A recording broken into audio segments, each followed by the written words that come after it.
Well, let's lighten things up a little bit, Alyssa. The time has come for our camaraderie question of the week. Bosses build camaraderie on teams by making it easier for people to find things in common with each other. So every week we give you a question you can use at meetings to facilitate connection and build camaraderie. Alyssa, if you could relive 1 year of your life over again, exactly as it was, changing nothing, what year would you choose and why? That's our question this week. Oh my gosh. Can I when I saw this on the run sheet, I was like, oh, cringy, because I suffer with regrets a lot. And so I couldn't even pick out a single year where I was like, oh yeah, no, that would be good. No, that would, everything's fine there. Oh, professionally. No, then personally, that wasn't so good. Like, I couldn't figure out. All the bad percolated to the surface. Yeah. I couldn't figure out when I had it all together. And so I keep thinking, well, that just means the best is yet to come, right? I'm sure as heck hoping that that's what it means, because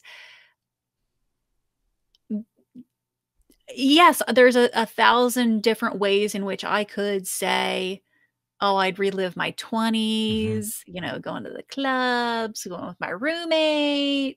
But then I wouldn't have my husband or my kid yet. And then maybe I could relive some of my time whenever it was just me and the hubby for those 8 years before we had our son. But then I was like, you know, kind of not the best wife. I was a decent boss. Decent, not good. Decent. And now I feel like, oh, I've finally come into who I am authentically. But I don't have anyone to share it with other than those two people that I'm locked in a house with. So I honestly have to just say the best is yet to come. Okay. I'm going to relive a year in the future. I'll let you know when it happens. There's an interesting conversation that we could have. So the coaching hat part of me went on, which is if we wanted to, like your reaction, which was to gravitate toward all the pain points of a particular year and then decide not to relive it because of those pain points. Yeah. What if we just acknowledge that no year is perfect, but which year would you like to revisit again because of the positive experiences you would have? Getting to be with somebody who maybe passed on, getting to revisit a special event or time in your life. What would it take to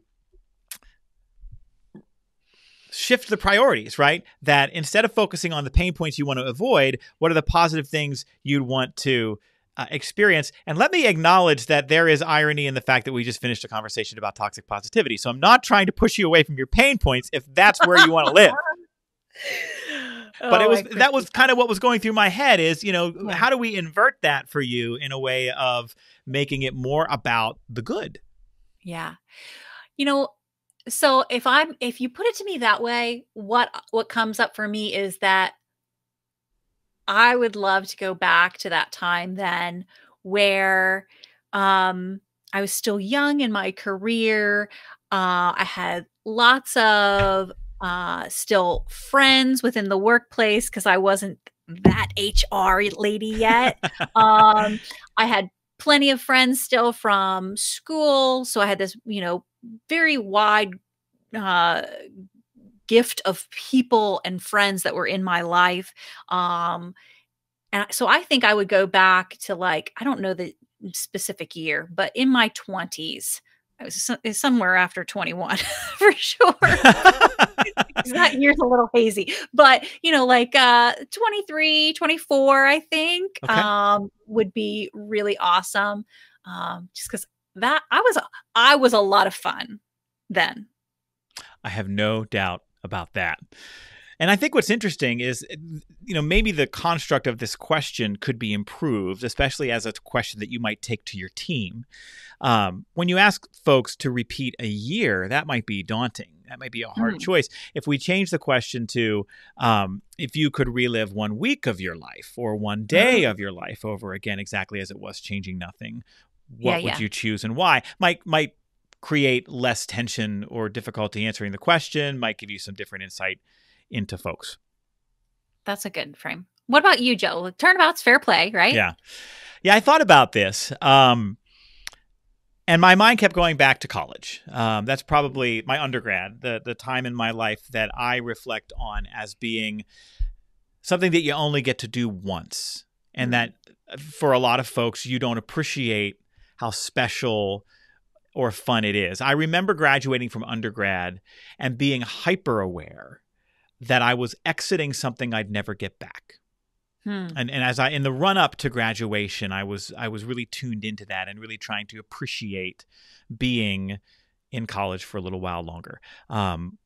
So if I had to pick a year, it'd probably be my second or third year of college, right? I've got my feet under me a little bit. I'm involved. I've got a strong social network. Second or third year of college, like the zenith of your dating life, right?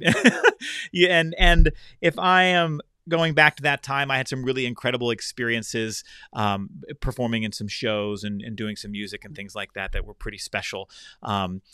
Definitely some difficulty along the way. As I thought about this question, I thought, do I get to bring with me the knowledge and confidence that I have now in my 40s?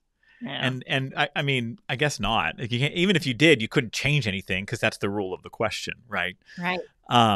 But that's what I thought of first, was the second or third year of college. If we changed it to a week that I would redo, there's probably a story that I could share maybe in a future podcast episode of one of the funnest weeks of my life that was around my time starring in the musical Hair. Ooh. So maybe we'll save that for a future episode. Yes. Make note. So that is our camaraderie question of the week.